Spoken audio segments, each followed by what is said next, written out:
लीजिए अस्सलातु वस्सलामु अलैका या सय्यदी या रसूलल्लाह, अस्सलातु वस्सलामु अलैका या सय्यदी या हबीबल्लाह व अला आलिका व अस्हाबिका या सय्यदी या महबूबल्लाह।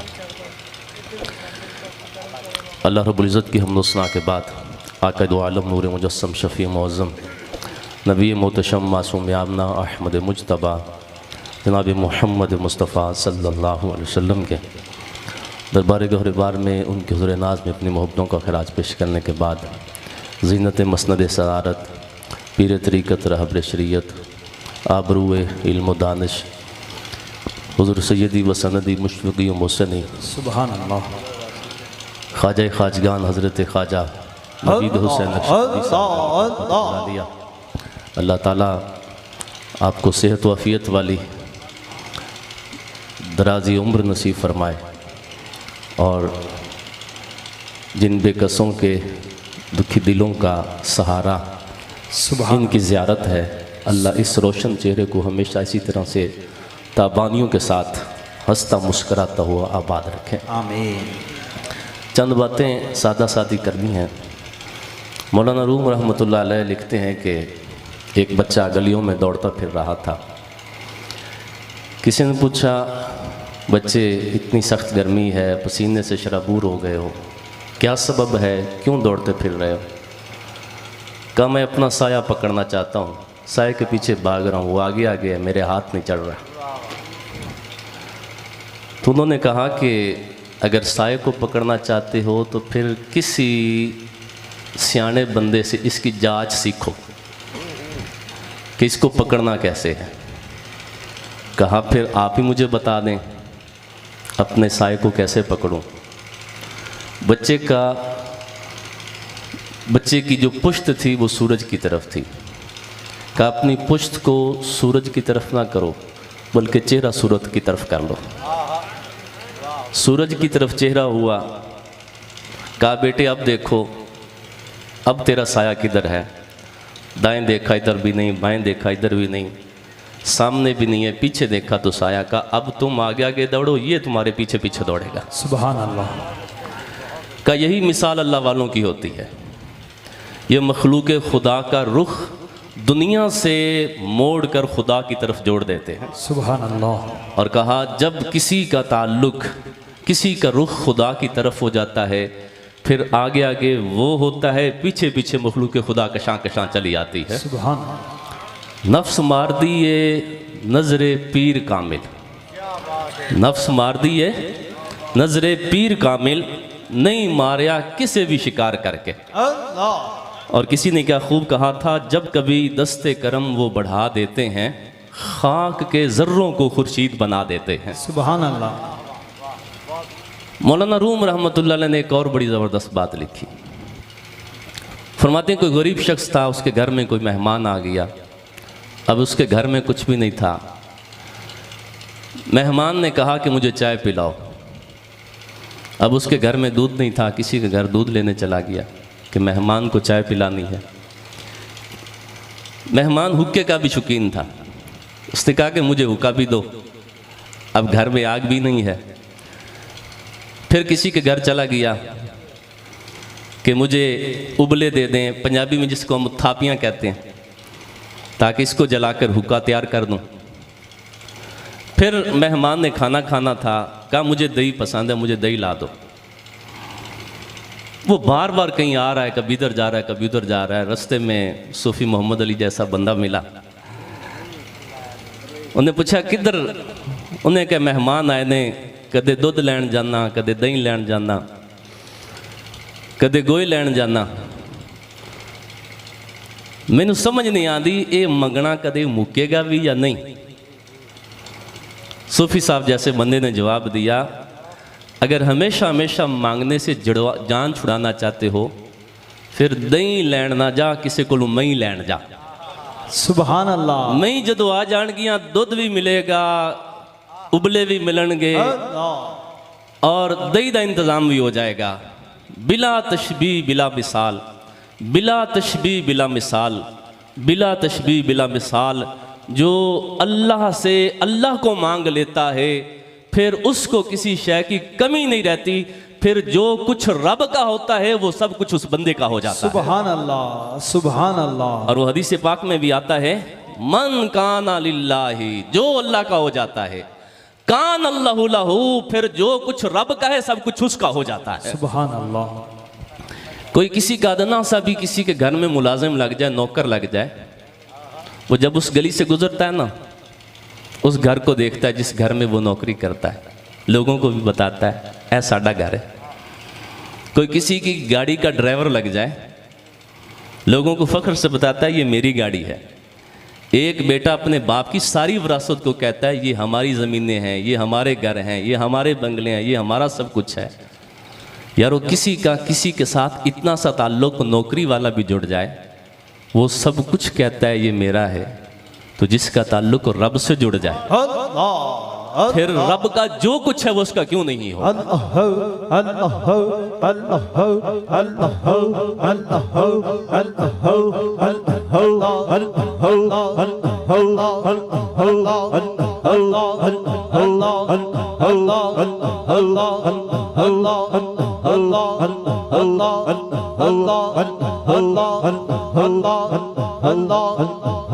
और ये अल्लाह वाले बड़े नवाजने वाले होते हैं।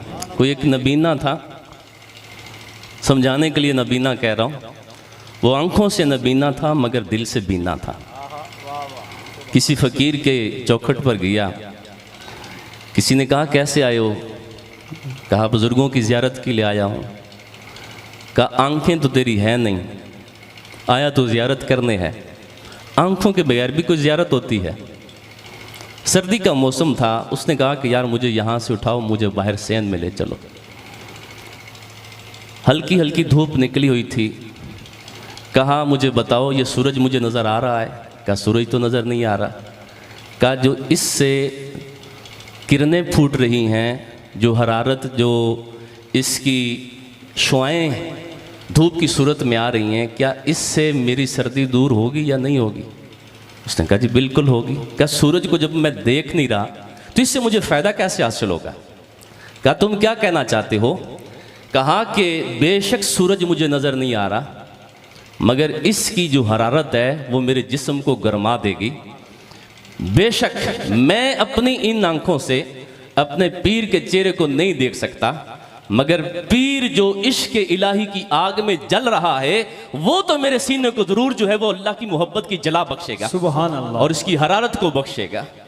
तो कहा कि इनके कुर्ब में बैठने से किसी की आंखें हों या ना हों, बस दिल की आंखें होनी चाहिए। सुभान अल्लाह। का फिर ये वो सूरज हैं जो बेनूरों को नूर नला नूर फरमा देते सुभान हैं। अल्लाह।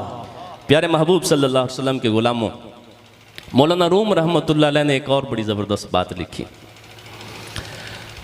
फरमाते हैं कि एक कमज़ोर सी चूंटी थी, उसने एक तवाना चूंटी से कहा, चूंटी से पंजाबी में जिसको हम कीड़ी कहते हैं,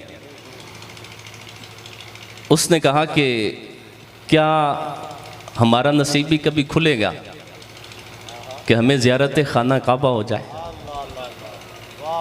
उसने कहा कि जो तो है ना हमारी चाल, हम ज़िंदगी भर भी चलती रहें, हम वहाँ तक नहीं जा सकती। लेकिन मुझे पता है यहाँ हमारे इलाके में कभी कभी हरम के कबूतर आते हैं। अब जब कभी वो कबूतर आया तो मैं तुझे बताऊंगी, वो तुझे खाना काबा तक ले जाएगा। सुभान। मौलाना रूम फरमाते हैं, उसने पूछा वो कबूतर क्या करेगा? कहा एक काम तुम करना। कहा क्या? कहा जब वो आए ना बस उसके पांव से लिपट जाना, तब तक उसके कदमों को छोड़ना ना जब तक खाना काबा ना आ जाए। कहा जब तक खाना काबा ना आए तब तक उसके कदमों को ना छोड़ना। और कहा कि एक ना एक दिन उसके कदमों से लग कर तू हरम काबा में पहुंच जाएगी। सुभान अल्लाह। प्यारे महबूब सल्लल्लाहु अलैहि वसल्लम के गुलामों, मौलाना रूम फरमाते हैं कि इससे मुराद रसूल अल्लाह सल्लल्लाहु अलैहि वसल्लम के कदमैन शरीफैन है। सुभान अल्लाह। और खाना काबा में पहुंचने से मुराद खुदा तक पहुंचना है कि अगर खुदा तक रसाई हासिल करना चाहते हो तो फिर आओ दामन मुस्तफ़ा से वाबस्तगी। सुभान अल्लाह। अब सवाल ये पैदा होता है, हम कहाँ कोसों दूर मदीना शरीफ से भी हम हुजूर जान रहमत सल्लल्लाहु अलैहि वसल्लम के कदमैन शरीफैन तक कैसे रसाई हासिल करें, जबकि इन ज़ाहिरी आँखों से हम हुजूर जान रहमत सल्लम के कदम मुबारक देख भी नहीं सकते।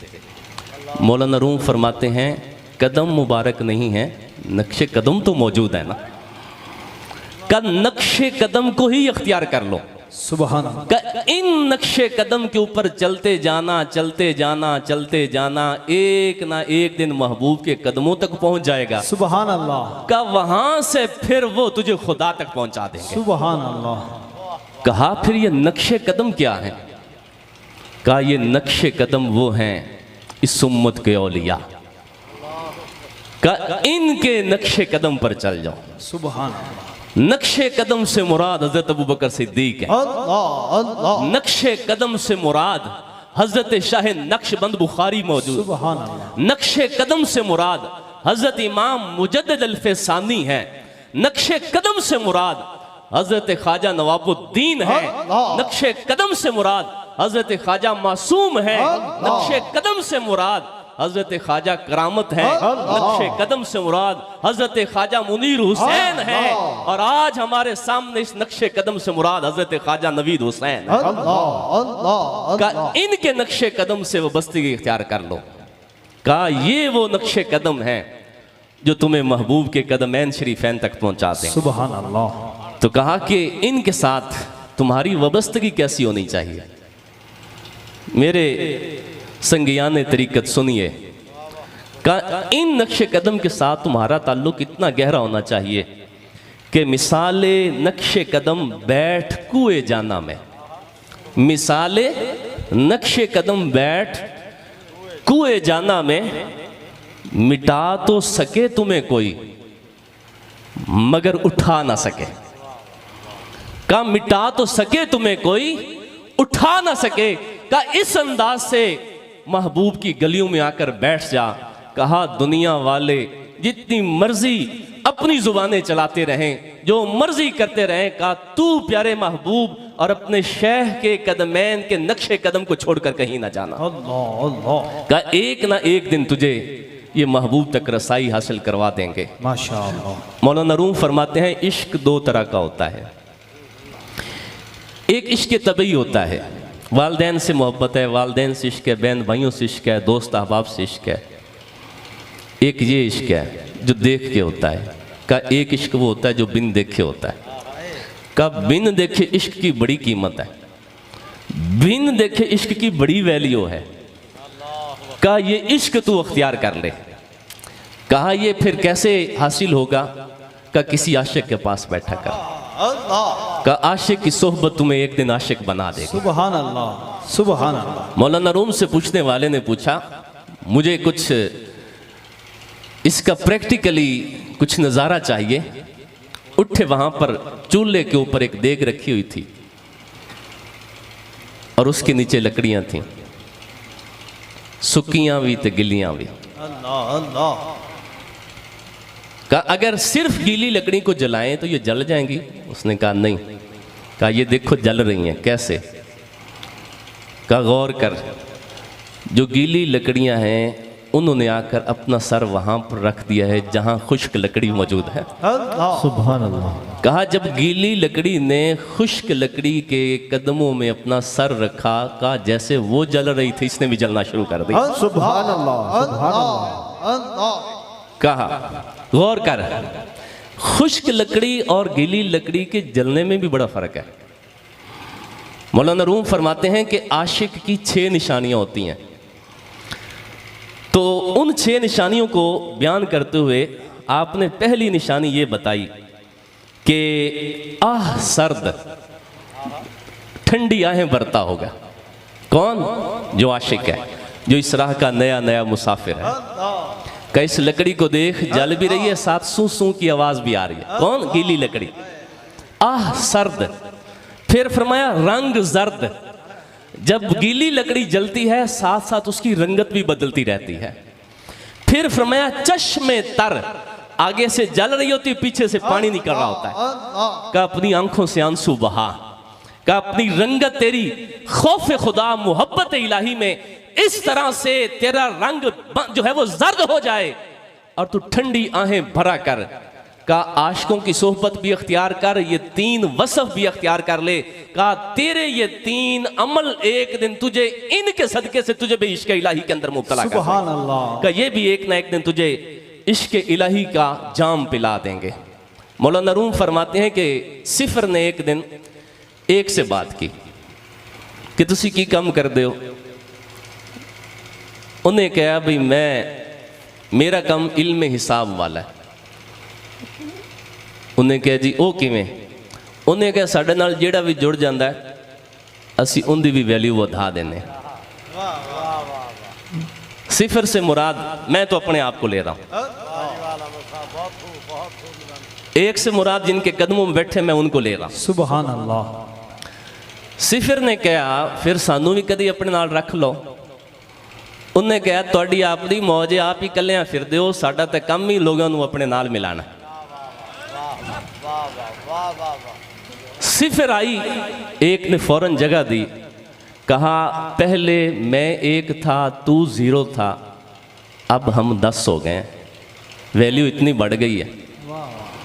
उसने कहा अच्छा मेरी इतनी वैल्यू बढ़ गई, मेरा एक और भाई भी है उन्होंने भी ले आवा। उन्हें क्या उन्होंने भी ले आओ, वो उसको भी ले आया। अब 100 हो गए, फिर 1000 हो गए। इनका दामन करम, इसका दरवाज़ा कभी बंद नहीं होता। का जितने हैं ले आओ, जो भी आएगा वैल्यू बढ़ती जाएगी।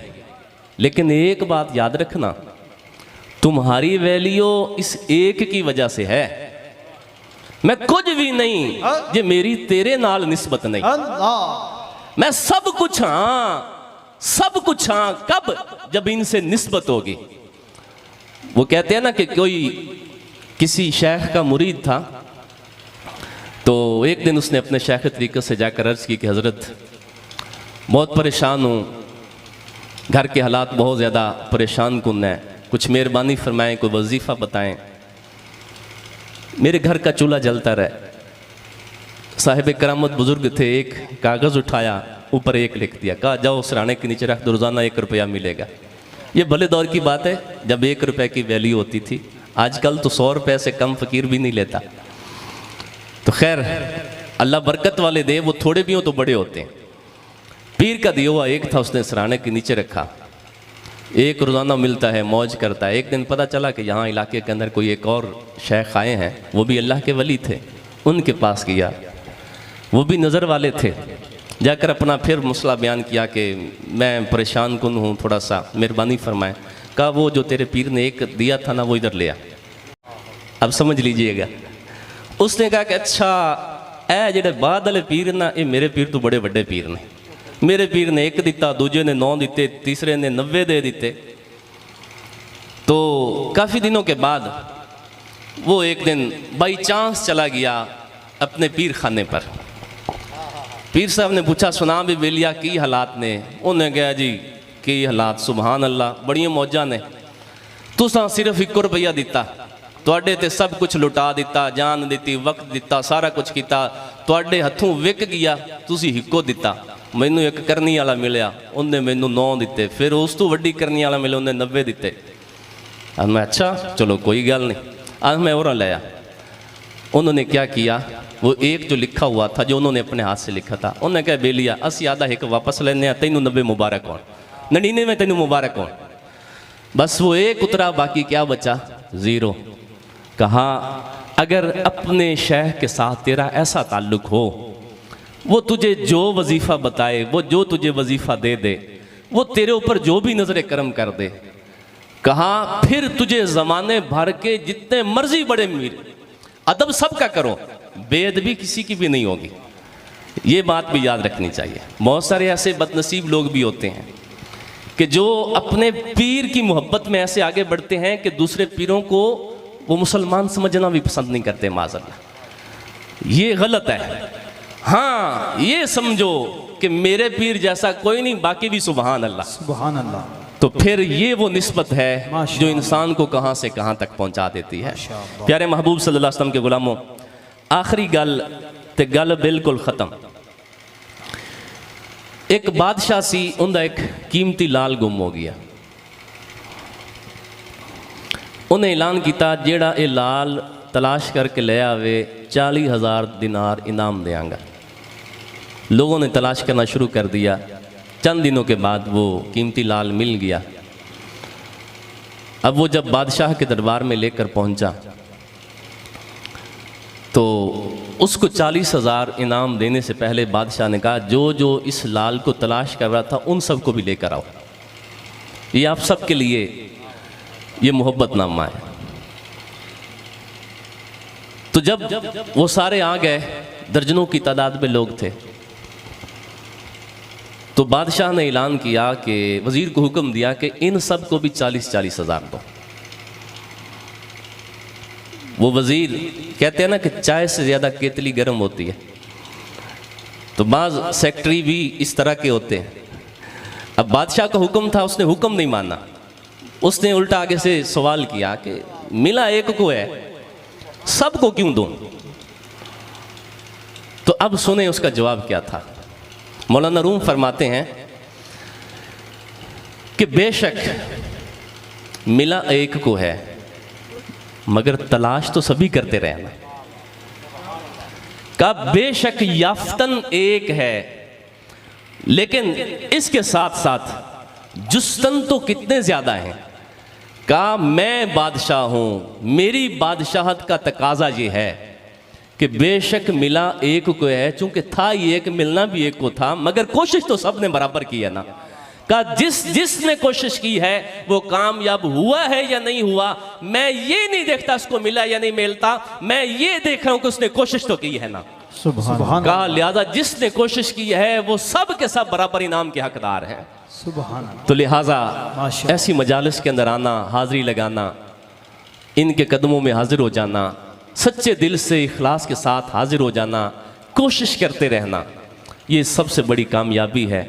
और जब एक दुनिया का बादशाह इतना सखी है तो अल्लाह जो सारी कायनात के बादशाहों का बादशाह है वो कितना ज़्यादा सखी है। उसकी सखावत को कोई अंदाज़ा लगा सकता है। तो जब दुनिया का बादशाह कोशिश करने वालों को खाली नहीं मोड़ता तो वो रब्बुल आलमीन, उसके ख़जाने तो कभी ख़त्म भी नहीं होने वाले, वो हमें खाली कैसे मोड़ देगा। लिहाजा हमेशा कोशिश करते रहना चाहिए। जो हमारे बुज़ुर्गान दीन ने, जो शयूखान तरीक़त ने जो वज़ाइफ बताए हैं और जो सिलसिले के सबक पढ़ाए हैं, उन सबकों को पाबंदी के साथ पढ़ते रहना चाहिए, इखलास के साथ तलाश जारी रखनी चाहिए। इंशाअल्लाह इनके सदक़े से एक ना एक दिन हम भी मंज़िल मक़सूद तक पहुँच जाएंगे। अल्लाह रब्बुल इज़्ज़त हम सबको तौफ़ीक़ अमल नसीब फरमाए।